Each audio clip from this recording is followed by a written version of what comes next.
Hello everyone, welcome to Nanstar academy. सुबह हम लोगों ने यूपी स्कॉलरशिप के रिगार्डिंग काफी सारी बातें की थी और वहां पे मैंने आप लोगों को कुछ सजेशन भी दिए थे कि आप लोग करेक्शन में क्या क्या चीजें कर सकते हो और कौन कौन यहाँ पे करेक्शन कर सकता है। ठीक है, ये सारी चीजें थी, लेकिन एक टॉपिक हमसे रह गया था और स्टार्टिंग में मैंने बात की थी उसके बारे में, लेकिन लास्ट में मैं उसको नहीं बता पाया। ठीक है, तो मैंने जैसे ही वीडियो देखा दोबारा से तो मुझको रियलाइज हुआ कि वो चीज यहाँ पे बता देनी चाहिए और मेरे पास कमेंट में मैसेज भी आ रहे थे। ठीक है, मैसेज ये थे कि कुछ बच्चे हैं जिनका पीएफएमएस पर यदि वो अपना स्टेटस चेक कर रहे हैं तो उनका पेमेंट फेल्ड दिखा दे रहा है। ठीक है, वहां पे उनका पेमेंट फेल्ड शो कर रहा है। अब ये क्या किसी पर्टिकुलर कैटेगरी के बच्चों का प्रॉब्लम है या फिर ये किसी पर्टिकुलर कैटेगरी के बच्चों की प्रॉब्लम सॉल्व की जाएगी या फिर ये सबका ही प्रॉब्लम हो सकता है। ठीक है, तो इसके रिगार्डिंग मैं आपको बताने वाला हूँ।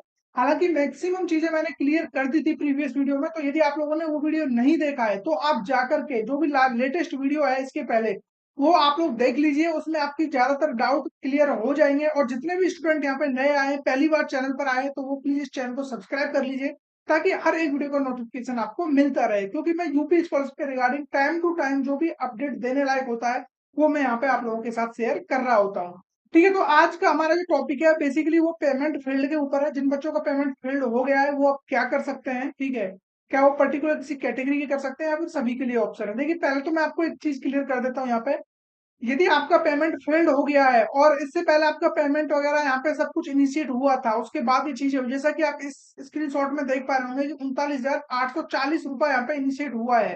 ठीक है, उसके बाद ये 19 मार्च को यहाँ पे ये वैलिडेट किया गया है। ठीक है, वैलिडेशन का जो डेट है वो आप देख पा रहे होंगे, अप्रूव बाई एजेंसी के द्वारा 20 मार्च को ये चीजें हुई हैं। ठीक है, सारी चीजें यहाँ पे आप लोग देख पा रहे होंगे। और ठीक है, बैंक रिसीव की भी डेट यहाँ पे दिखा रखी है कि बैंक के पास इन्होंने जो भी स्टेटस है वो कब भेजा था, यानी कि ये बैंक के पास यहाँ पे एक एक तरीके से एक कोड भेजते हैं जिसके थ्रू पेमेंट अकाउंट में आता है। तो इन्होंने जो बैंक के पास रिसीव हुआ था 25 मार्च को, और 25 मार्च को ही बैंक ने उसको रिजेक्ट कर दिया।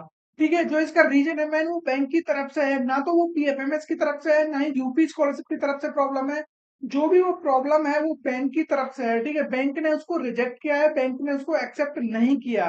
ठीक है, 25 मार्च को ज्यादातर बच्चों की स्कॉलरशिप आई थी। आप याद करिए उस दिन 25 और 26 मार्च ऐसी डेट थी, और एक 30 मार्च जिस दिन काफी ज्यादा बच्चों की स्कॉलरशिप आई थी, स्पेशली जनरल और ओबीसी कैटेगरी वाले बच्चों की, एंड माइनॉरिटी की भी 25 को काफी ज्यादा बच्चों की स्कॉलरशिप आई थी। तो उसी डेट को ये पेमेंट फेल्ड का भी इश्यू आ रहा था। ठीक है, कुछ बच्चों ने बाद में देखा है, कुछ को पहले ही पता चल चुका था। तो ये जो प्रॉब्लम आ रहा है बेसिकली ये बैंक की तरफ से प्रॉब्लम है। अब इसका सॉल्यूशन क्या है, तो उससे पहले मैं आपको बता दूं इसके रिगार्डिंग, आप चाहे किसी भी कैटेगरी के हो, आप एससी से हो, एसटी से हो, जनरल कैटेगरी के हो, ठीक है, आप ओबीसी से हो, माइनॉरिटी से हो, किसी भी कैटेगरी से हो, अभी भी आपका इस प्रॉब्लम का सॉल्यूशन मिल सकता है। सॉल्यूशन सिंपल है, आपको बैंक जाना होगा, बैंक में जाके आपको चेक कराना होगा। हो सकता है कि आपका जो भी एनपीसीआई जिस बैंक से कनेक्ट हो, ठीक है, जो भी ये पैसा है इस बार एनपीसीआई के थ्रू आता है और हर बार ऐसा ही होता है। ठीक है, पीएफएमएस से पहले एनपीसीआई से स्क्रूटनी होती है, तो हो सकता है कि जो आपका एनपीसीआई है जो भी बैंक अकाउंट वो एक्टिव ना हो या फिर वो आपके आधार से लिंक ना हो। और आधार से लिंक होगा भी तो उसमें कुछ ना कुछ प्रॉब्लम जरूर चल रहा होगा, या फिर हो सकता है कि आपने कोई और स्कीम का यहाँ पे बेनिफिट्स लिए हो, इसकी वजह से उन्होंने रिजेक्ट किया हो, या फिर कोई और ट्रांजेक्शन आपकी पेंडिंग में चल रही हो। कोई भी रीजन हो सकता है। इस रीजन का सॉल्यूशन आपको बैंक जाकर ही पता चलेगा। जब तक आप लोग बैंक नहीं जाओगे तब तक इसका सॉल्यूशन कुछ भी नहीं हो सकता है। आप चाहे कितनी भी बार वीडियो देखते रहो, कितनी भी बार स्टेटस चेक करो, कोई चेंजेस नहीं होने वाला है। सिर्फ और सिर्फ एक सॉल्यूशन है, बैंक जाके इसको फिक्स कराइए। बैंक वालों को स्क्रीनशॉट दिखाइए कि ये ट्रांजेक्शन आईडी है, क्योंकि यूटीआर नंबर और ट्रांजेक्शन आईडी ये दोनों कंपलसरी चीज है। ठीक है, ये तो पीएफएमएस की ट्रांजेक्शन आईडी है, हो सकता है कि इससे वो चेक ना कर पाए बैंक वाले, क्योंकि ये पीएफएमएस के ही लिए वैलिड हो सकती है। लेकिन जो ये यूटीआर नंबर होता है ये बैंक की ट्रांजेक्शन आईडी होती है। यूटीआर नंबर से ही ये जितनी भी ट्रांजेक्शन हैं, ये जो भी गवर्नमेंट की ट्रांजेक्शन होती है, ये यूटीआर के थ्रू ही इनको ट्रैक किया जाता है। तो यहाँ पे जो भी आप ये नंबर देख पा रहे हो इसके थ्रू बैंक से आपकी सारी डिटेल्स आ जाएंगी कि ये पैसा आपके बैंक अकाउंट में क्यों नहीं आया। बैंक ट्रांजेक्शन डेट आप देख सकते हो यहाँ पे 25 मार्च 2024। ठीक है, तो इस दिन ये सारी चीजें हुई है और इस ये आपको सिर्फ और सिर्फ बैंक से ही पता चलेगा। और जो भी फेलियर की डेट है वो भी आप देख सकते हो, 25 मार्च 2024 को ये क्रेडिट फेलियर डेट है आपके सामने।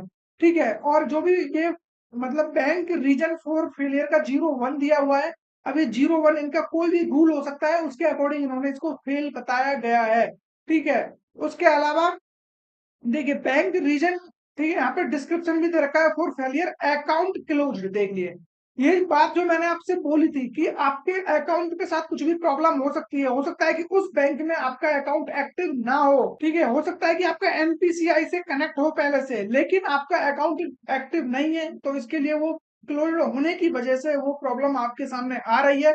तो आप अपने बैंक अकाउंट को एक्टिव कराइए, जो ये क्लोज्ड शो हो रहा है इसको आप एक्टिव कराइए। जैसे ही एक्टिव कराओगे एनपीसीआई एक्टिव हो जाएगा और उसके बाद पीएफएमएस के द्वारा फिर से ट्राई किया जाएगा और पैसा आपके अकाउंट में आ जाएगा। ऐसा नहीं है कि ये पैसा किसी और को सेंड कर दिया होगा, ये जो भी ट्रांजेक्शन है ये आपके अकाउंट पर ही अभी भी यहाँ पे पेंडिंग में शो हो रही होगी उनके पास। जैसे ही आप इसको डन करा लेते हो तुरंत से ये पैसा आपके अकाउंट में आ जाएगा। मैंने यहाँ पे बच्चों का 6-6 महीने बाद भी पैसा आते हुए देखा है।